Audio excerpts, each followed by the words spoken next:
বড় মেয়েটা মারা গেছে ওই ছেলের কারণে। টিকটকে আবার সে যোগ দিয়েছে।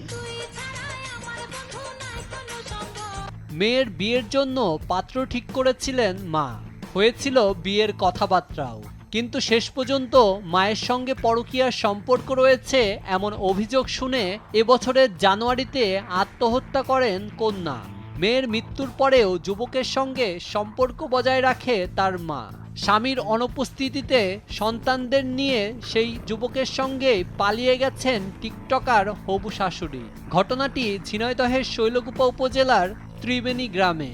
এই ঘটনাকে ঘিরে এলাকায় রীতিমতো ব্যাপক চাঞ্চল্যের সৃষ্টি হয়েছে। টিকটক করতে আমার বিটার বউ, টিকটক করতে করতে আমার বিটার বউর সাথে মামনির সম্পর্ক হয়। সম্পর্ক হওয়ার পরে আমরা টের পাওয়ার পরে ধরেন আমরা চাপিয়ে দিতি। আমার ছেলে ধরেন গাড়িতে থাকে, আমার ছেলে রাত ডিউটি করে, আমার ছেলে বাড়িতে থাকে না, আমার বাড়িতে কোনো পুরুষ মানুষ নাই। যে মার বাচ্চা মারা যায় সে মা তো বাচ্চার সঙ্গেই শোক পাশন দিতে তার অনেক খুন লেগে যায়, কিন্তু সে মা সেই ধরনের মা হইল না। সেই মার পরক্ষণে যাই আবার বেশ নতুন করে আবার সে টিকটকে আবার সে যোগ দিয়েছে। বিভিন্ন সূত্রে জানা যায় প্রায় 1 বছর আগে টিকটকের মাধ্যমে মামুন হোসেন নামের এক যুবকের সাথে পরিচয় হয় রিমি আক্তারের। তখন মামুন নিজেকে সেনাবাহিনীর সদস্য হিসেবে পরিচয় দেন। এরপরই তাদের মধ্যে ঘনিষ্ঠ সম্পর্ক গড়ে ওঠে বলে জানা যায়।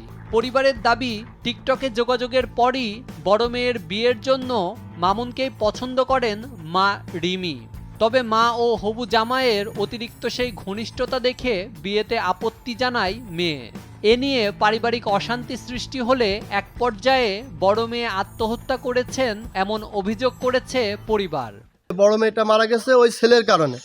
ওই ছেলের সাথে মনে করেন ছেলে আমার স্ত্রীর সাথে কথা বলে, কিন্তু আমার মেয়ে এই বিষয়টা আমার মেয়ে বিয়েতে রাজি না, কিন্তু ওই স্ত্রী জোর করে। আমি তো বিয়েতে আমও রাজি না, কিন্তু জোর করার কারণে এক পর্যায়ে আমি ডিউটিতে থাকি, সেই অবস্থা আমার মেয়েটা আত্মহত্যা করে। মানে ফুল প্রলোভন ওই ছেলেটা আমার ফ্যামিলিতে ঢুকে মনে করেন আমার মেয়েটাকে এভাবে শেষ করে দিল। এসবের পরও সেই যুবকের সঙ্গে গোপনে গড়ে ওঠে রিমির পরকীয়ার সম্পর্ক। বিষয়টি জানাজানি হলে স্বামী রাশেদ অনুরোধ করলেও অপকর্ম থামাননি রিমি।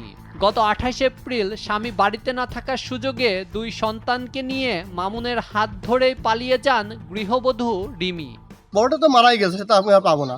আমার এই 2টো সন্তান, আমার ছেলেটা আমার ছাড়া 1 ঘন্টা থাকতে পারে না। আমি ডিউটি থেকে আসলেও মাঠ পর্যন্ত দৌড়িয়ে চলে যায় আব্বু আব্বু বলতে বলতে। আমার ছেলেটা আসলে আমি থাকতে পারি না। আমার ছেলেটাকেও শেষ করে দেয়, ছেলেটাকেও নিয়ে গেছে।